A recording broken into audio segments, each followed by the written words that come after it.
kita bertemu lagi dalam episod Kehidupan Manusia Prasejarah. Kehidupan manusia prasejarah tidak sama dengan kehidupan kita pada hari ini.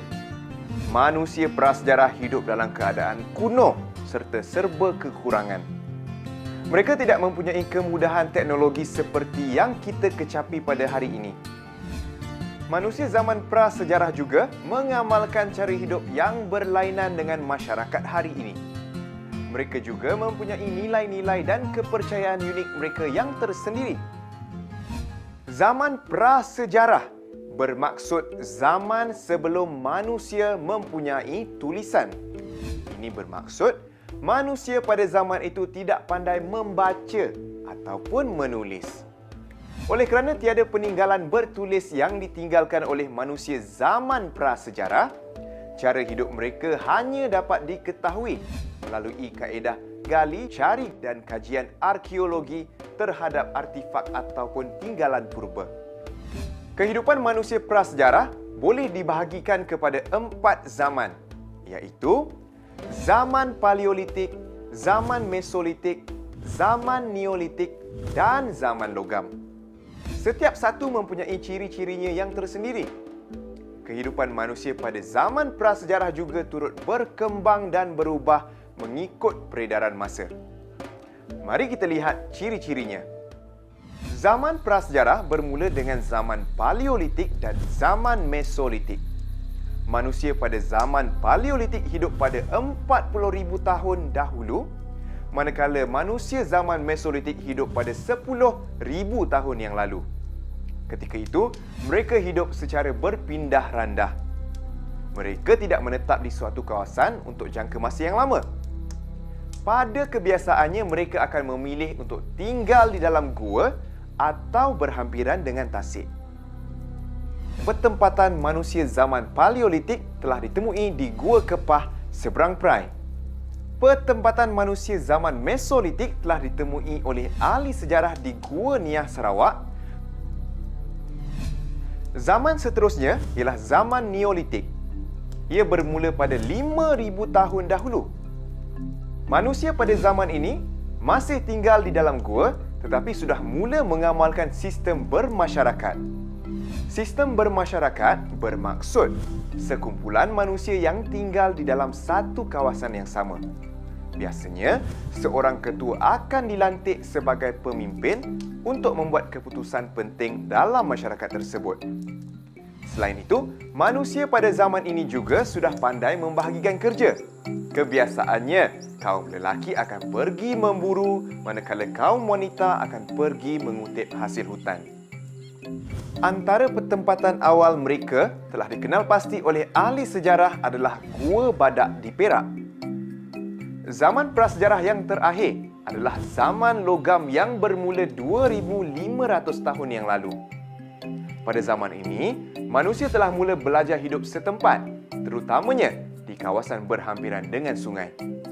Mereka juga sudah pandai membina rumah sebagai tempat berlindung dan hasilnya, perkampungan prasejarah mula wujud.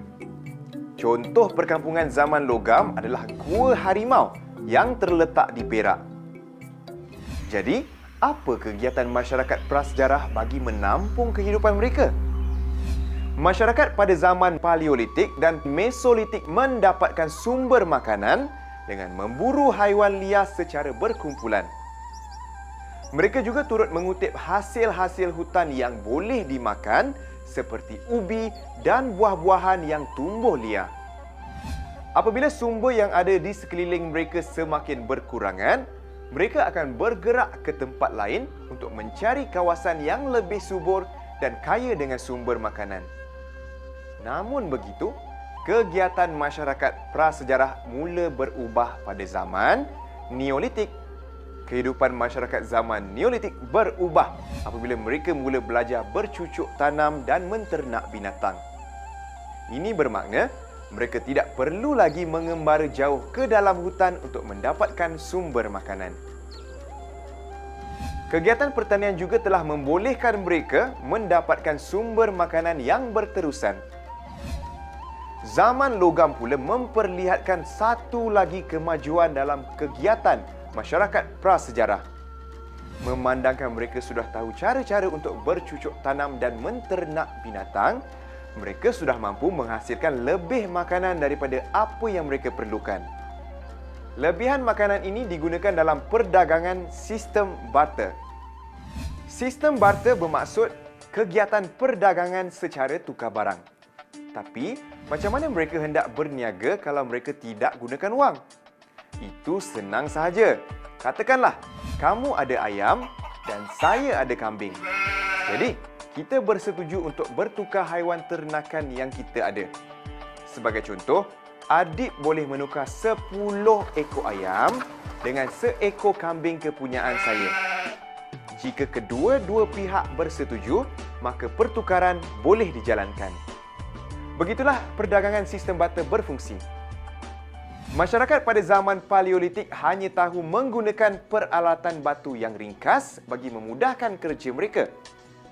Antara peralatan yang sering mereka gunakan adalah kapak genggam dan alat penetak bagi memotong daging.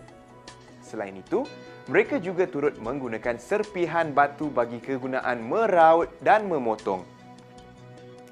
Jika dibandingkan dengan masyarakat zaman Mesolitik, peralatan batu mereka jauh lebih kasar.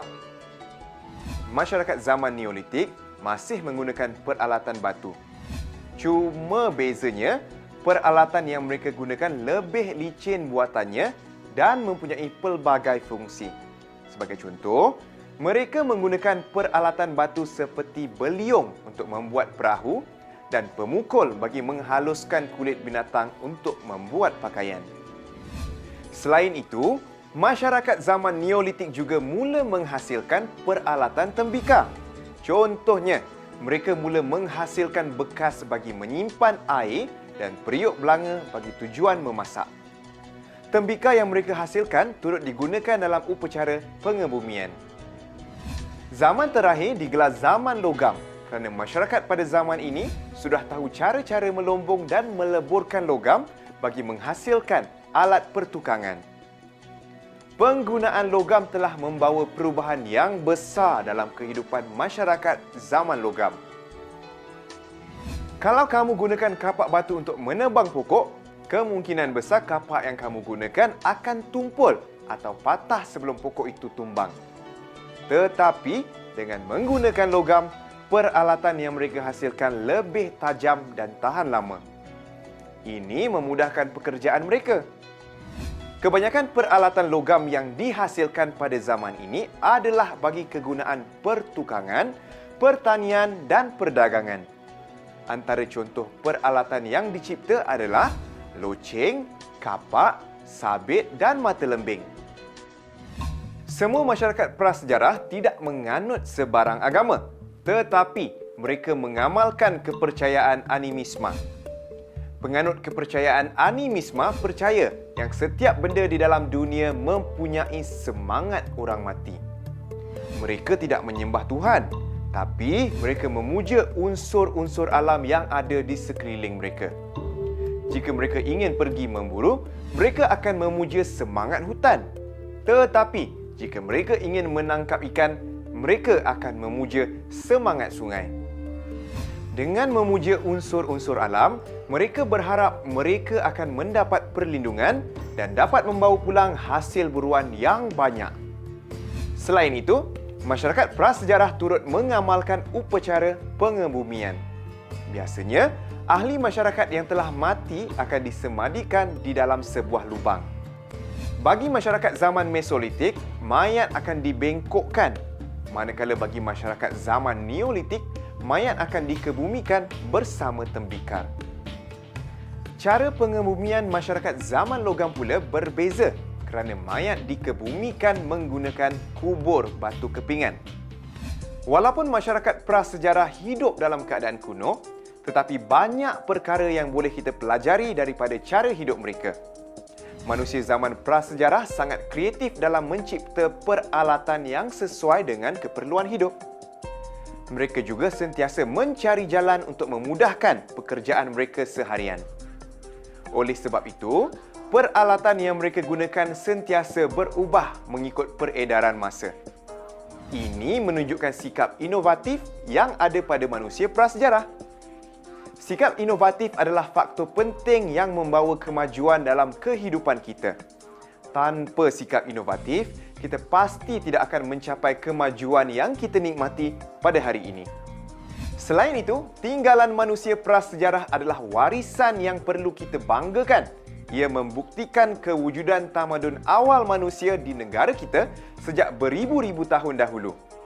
Melalui kajian ahli sejarah, kita dapat mengetahui corak penempatan dan aktiviti yang dijalankan oleh manusia prasejarah. Tinggalan masyarakat prasejarah haruslah dipelihara supaya generasi akan datang tidak akan melupakan asal-usul mereka. Ini penting bagi melahirkan warga negara yang mempunyai jati diri yang tinggi dan membentuk kepribadian bangsa yang mulia. Selain itu, segala kesukaran yang dihadapi oleh masyarakat prasejarah akan mengajar kita untuk menghargai segala kemudahan yang kita nikmati pada hari ini. Saya berharap kamu semua telah mendapat banyak ilmu pada hari ini. Sehingga kita berjumpa lagi.